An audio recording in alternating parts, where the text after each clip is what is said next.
आम आदमी पार्टी ने बुधवार को पहाड़ पर चुनावी अभियान की शुरुआत उत्तरकाशी से की है। यहां आयोजित जनसभा में दिल्ली के उप मुख्यमंत्री मनीष सिसोदिया ने कहा कि चुनाव अभियान की आधारशिला उत्तरकाशी में रखी जा रही है और नींव का पत्थर अजय कोठियाल के नाम से रखा गया है। जनसभा के दौरान लोग पार्टी में शामिल हुए। बुधवार को उत्तरकाशी के रामलीला मैदान में आयोजित जनसभा में मनीष सिसोदिया ने कहा कि राज्य निर्माण के लिए यहाँ के लोगों को खून पसीना बहाया है, लेकिन राज्य बनने के बाद वोट गलत जगह दिया गया, लेकिन उनके पास विकल्प नहीं था। लेकिन अब आम आदमी पार्टी एक मजबूत विकल्प है। सिसोदिया ने कहा कि कर्नल कोठियाल केवल गंगोत्री विधायक या उत्तराखंड के सीएम पद के लिए नहीं लड़ रहे हैं, बल्कि उत्तराखंड के नवनिर्माण के लिए खड़े हैं।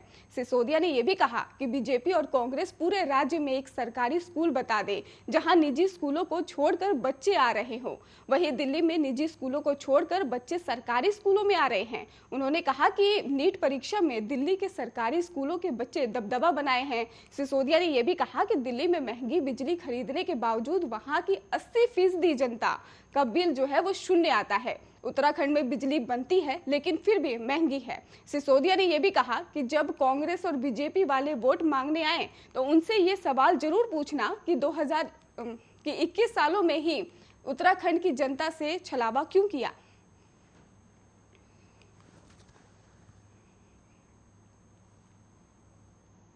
उत्तराखंड के श्रीनगर में ही बुधवार देर रात एक हादसा हो गया।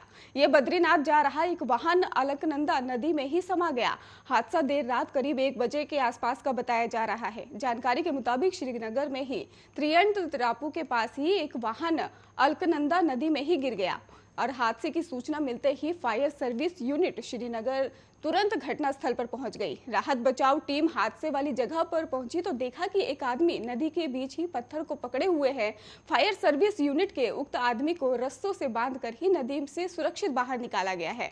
पुलिस के द्वारा उसे नजदीकी अस्पताल में भर्ती करवाया गया है। वहीं कार सवार व्यक्ति अभी भी लापता बताया जा रहा है, उसकी तलाश फिलहाल जारी है। घायल ने बताया कि कार में 2 लोग सवार थे। दोनों हरिद्वार जिले के नारसन कला के रहने वाले थे और बद्रीनाथ जा रहे थे। वहीं आपको बता दें, इसको लेकर बद्रीनाथ और रुद्रप्रयाग गौरीकुंड हाईवे के चौड़ीकरण में भी कई जगहों पर ऊपरी तरफ चट्टानों के बड़े बड़े हिस्से जोड़ दिए गए हैं जो लटक रहे हैं। इन जगहों पर निरंतर घटना का खतरा बना रहता है। बावजूद इसके ही कोई इसको लेकर सूद नहीं ले रहा है। और आपको ये भी बता दें, इसको लेकर हाईवे के चौड़ीकरण का कार्य अंतिम चरण में है, लेकिन जिस तरह से हाईवे पर कटिंग की गई है वो कभी भी किसी बड़े हादसे का कारण बन सकती है। और ऋषिकेश बद्रीनाथ हाईवे पर भी श्रीनगर में रुद्रप्रयाग के बीच जहां हनुमान मंदिर, चमधार, सिरोहबगढ़ और नरकोटा अति संवेदनशील भूस्खलन जोन माने जाते हैं, वहीं पर नरकोटा और रंतोली के समीप चौड़ीकरण के दौरान ही चट्टानों के ऊपरी हिस्सों को छोड़ दिया गया है। इतना ही नहीं, यहाँ पर इसके कारण हादसे भी होते रहते हैं, जिसके कारण लोगों की परेशानी बढ़ी हुई है और हिस्सों में कटिंग के दौरान बड़े बोल्डर छोड़े गए हैं। इसके अलावा मैदनपुर और तिलवाड़ा बाजार के समीप भी हाईवे अति संवेदनशील बना हुआ है। इधर भी यहाँ पर लोगों को दिक्कतों का सामना करना पड़ जाता है।